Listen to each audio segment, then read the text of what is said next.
नूर मलिक साहब, मौजूदा बजट क्योंकि सारे लोग मुख्तलिफ चीज़ों पर लगे रहते हैं, इशू तो यही है कि जो बजट होता है उसी को देखना पड़ता है, हमारी आमदनी कितनी है, या सिर्फ ये है कि बिला सोचे समझे उस हुकूमत का एक पॉइंट छोड़ दें, मरती हुई मईशत को टैक्सों से जिंदा रखना है। और फिर कौन सी चीज़ रह गई है कि tax the tax the tax. और ये हर साल हम सुनते हैं कि इसका हम बेस बढ़ाएंगे, लेकिन आपने देखा पिछला बजट में रिकवरी का जो हाल है, इसके बावजूद कि तकरीबन 1170 लग्जरी गाड़ियां खरीदने के बावजूद FBR इसको रिकवरी मुकम्मल नहीं कर सका। इस पर ज़रा बात करें। सबसे पहली बात यह है कि मेरे साथ इतने बड़े लोग बैठे हैं जिनका बहुत एक्सपीरियंस है एडमिनिस्ट्रेटिवली भी और पढ़ाने में भी और इकनॉमिक्स में भी। देखिए, हमने पहले देखना है कि इकनॉमिक एक्टिविटी क्या है, फाइनेंशियल एक्टिविटी क्या है, सोशल स्ट्रक्चर में एक्टिविटी क्या हुई है, उसके नतीजे में टैक्स प्रोड्यूस होना है। अनफॉर्चुनेटली हम तो कहते हैं कि पाकिस्तान का शुरू से तारीख देख लें कि FBR ने या जो CBR होता था उन्होंने टैक्स कलेक्ट नहीं किया हुआ। उन्होंने टैक्स के नाम पे एडवांस कलेक्ट किया था और इस कमिटमेंट के साथ कि वो अगले साल में एडजस्ट हो जाएगा या उसकी एग्जेम्पशन दे देंगे या उसका रिफंड कर देंगे।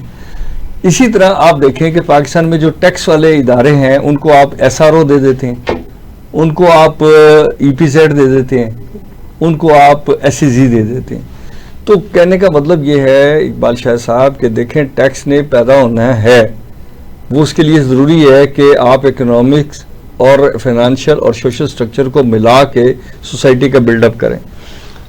मैंने इंडस्ट्री के लिए रॉ मटेरियल मंगाया, एयरपोर्ट से लेके या पोर्ट से लेके आपने मुझसे टैक्स लेना शुरू किया और आपने टैक्स कलेक्ट करते चले गए टैक्स के नाम पे एडवांस, और मेरे पास वो स्टॉक पड़ा हुआ अगले साल के लिए। आप कहते हैं कि जी वो आपकी प्रोडक्शन होगी, अगले साल नया टैक्स दें।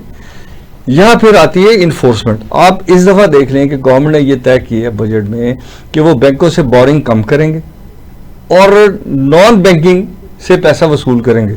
उसमें 2-3 चीज़ें आ जाती हैं कि वो बॉन्ड्स देंगे, वो इस तरह। लेकिन उसमें सबसे ज़्यादा ख़तरनाक काम जो किया है इन्होंने वो ये है कि इन्फोर्समेंट के इदारे बढ़ा दिए।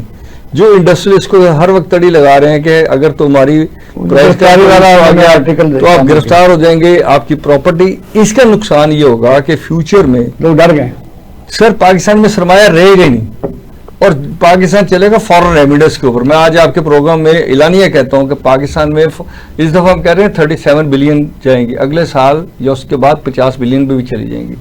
होगा ये कि आपकी इकोनॉमिक जी आएंगी। उसकी वजह कि मैं भी एक प्लॉट ले लूंगा वहां और उसका किराया मुझे आएगा, मैं इधर मौज करूंगा तो आपके अकाउंट में फॉरेन रेमिडेंस आ जाएगी।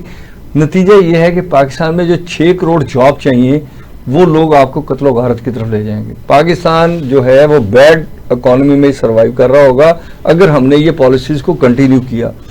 और सबसे मत क्या करे, आपने देखा कि उन्होंने वजीर खजाना भी बाहर से मंगवाया है, FBR में काफी लोग बैठे होते हैं, तो सारे लोग इकोनॉमी। सर आप इकोनॉमी एक्टिविटी होने देना। आप प्राइवेटाइजेशन करना चाहते हैं वो तो बात की बात है, आप तो और गवर्नमेंट के इदारे गवर्नमेंट के अंडर बनाते चले जा रहे हैं। आप देखें कि कोई एक इदारा बता दें, आप एक डिपार्टमेंट का सर्टिफिकेट मुझे दिखा दें जो कहता है कि इंडस्ट्री के साथ कोऑपरेट करना है। वो हर इदारा मुझे टैक्स बेस बढ़ाने में तो कोई प्रॉब्लम नहीं ना, वो उसके लिए आप रिफॉर्म नहीं करना चाहते ना। मुझे बताएं कि सेल टैक्स को आप रिटेल पे जाके क्यों नहीं लेना चाहते, आप इसलिए नहीं लेना। मैं तो सोच रहा था कि आप जिस तरह कहते हैं कि एक तो चीज अगर बाहर से पोर्ट पर आती है उस पर एडवांस टैक्स लग गया, फिर वो दरमियाना जो मिडिल मैन है वो जब आपसे चीजें वहां से लेता है तो उसको टैक्स लग गया 18%, फिर जब बड़े स्टोर से जाती है 18% लग गया। यानी 100 की चीज 200 की तो वैसे ही हो रही है सर। इसी वजह से मल्टीपल टैक्सेशन की वजह से पॉवर्टी है ना, और डॉक्यूमेंटेशन को मैं जस्टिफाई नहीं कर सकता। मैं लिख के देता हूँ, मैं मीन के जो बिजनेस कम्युनिटी सारी है वो मानती है, इसीलिए आप उन लोगों को SEZ देते हैं। आप मुझे बताएं जो फॉरेन इन्वेस्टर आते हैं, FDI आपकी पिछले साल भी नहीं आ सकी, इस साल भी। हुकूमत का क्लेम तो ये है ना कि पाकिस्तान की डूबती हुई मईशत को हमने सहारा दिया है और इस वक्त मईशत सही रास्ते पर चल पड़ी है। सर वो सिर्फ 2 वजह से कहते हैं, एक तो आपने मार्कअप का थोड़ा सा कम किया जो ज्यादा हो सकता है। काम करने के बाद क्या किसी ऐसी जगह लोनिंग हुई है कि इंडस्ट्री को नहीं? यही तो बात है इकबाल शाह साहब, यही तो गुजारिश है कि इंडस्ट्री में लोन क्यों को लेगा जब आपने उसको फर्दर डरा दिया।